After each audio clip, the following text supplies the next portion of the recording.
Ferran Torres to Real Madrid. ভাই, এই রিউমার্সগুলা কি হাস্যকর না? আপনাদের হাস্যকর মনে হয় না? আমার কাছে জোকস মনে হইতেছে। ওয়ার্ল্ড কাপের ফাইনালে স্কোর করছে, উইনিং স্কোরার, বাট বার্সেলোনায় কেমন পারফরমেন্স দেয় ওইটাও আমরা দেখছি। বার্সেলোনার সেকেন্ড স্ট্রাইকার এখন রিয়াল মাদ্রিদে আসলেও সেকেন্ড স্ট্রাইকার হিসাবেই আসবে, বাট আমাদের কাছে তো স্ট্রাইকারের অভাব নাই। আমাদের কাছে গঞ্জালো গার্সিয়া আছে, আমাদের কাছে অ্যান্ড্রিকে আছে। সো আমরা কিসের ভিত্তিতে আমরা ফেরান টরেসের জন্য যাব?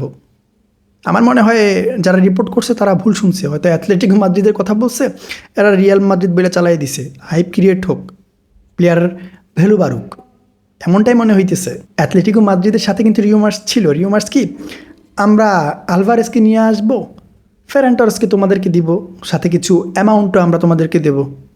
বাট এই ডিলটা আই থিঙ্ক হবে না। বাট ফেরান টরেসের যে ডিলটা, ওইটা হইতেছে কার সাথে? ওইটা হইতেছে পিএসজির সাথে, যতটুকু সম্ভব ডিলটা হইতে পারে। বাট এর মধ্যে বার্সেলোনা কী করছে? বার্সেলোনা ফেরান টরেসকে একটা অফার দিছে যে ভাই তুই ক্লাবে স্টে কর, আমরা এই সুযোগ সুবিধা তোমাকে দিব। এখন ফেরান টরেসের কিন্তু সুযোগ সুবিধা পছন্দ হয় নাই। সর্বপ্রথম পছন্দ হয় নাই কি? ফাইন্যান্সিয়াল যে ব্যাপারটা, ওইটা ফেরান টরেসের পছন্দ হয় নাই। পিএসজি এর থেকে ভালো স্যালারি অফার করতেছে। সেকেন্ড হইতেছে বার্সেলোনার কথা হইতেছে, আগে যেইভাবে ছিল সেকেন্ড স্ট্রাইকার হিসেবে ওইভাবেই থাকতে হবে। আমরা মেইন স্ট্রাইকার সাইন করাবো, আমরা আলভারেজের জন্য ট্রাই করতেছি। যদি আলভারেজ না আসে আমরা বিগ সাইনিংয়ে যাব, আমরা একটা মেইন স্ট্রাইকার সাইন করাবো, বাট তোমাকে কী করতে হবে? সেকেন্ড স্ট্রাইকার হিসেবে থাকতে হবে। এখন ফেরান টরেসের কথা হইতেছে, ভাই এমন অফারে আমি তো অ্যাগ্রি না। পিএসজিতে গেলেও আমি সেকেন্ড স্ট্রাইকার হিসেবেই থাকবো, ওইখানে আমি কিছু প্রায়োরিটিও পাবো।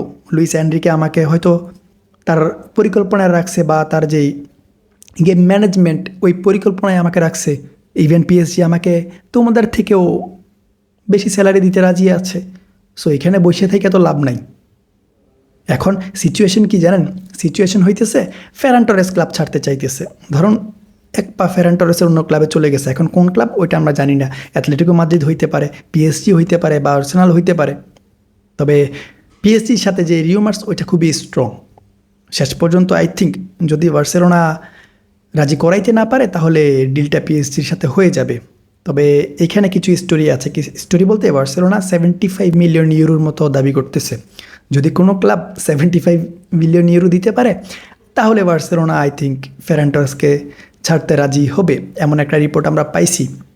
তবে 75 মিলিয়ন ইউরোতে ভাই সেকেন্ড স্ট্রাইকারের জন্য কোনো ক্লাব আসবে না, এটা আপনারা দেখছেন। হাইয়েস্ট 50 মিলিয়ন বা 60 মিলিয়ন ইউরো পর্যন্ত যাইতে পারে, এর বেশি যাবে না। এখন দেখি, আমরা ওয়েট করি ফেরান টরেসের ডিসিশন কী, বা বার্সেলোনা কী চায়। সব কিছু ডিপেন্ড কিন্তু করতেছে আলভারেজের উপর, আলভারেজের সাইনিংটার উপর।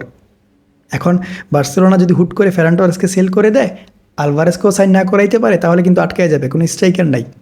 সো বার্সেলোনা যা করবে ভেবে চিন্তাই করবে।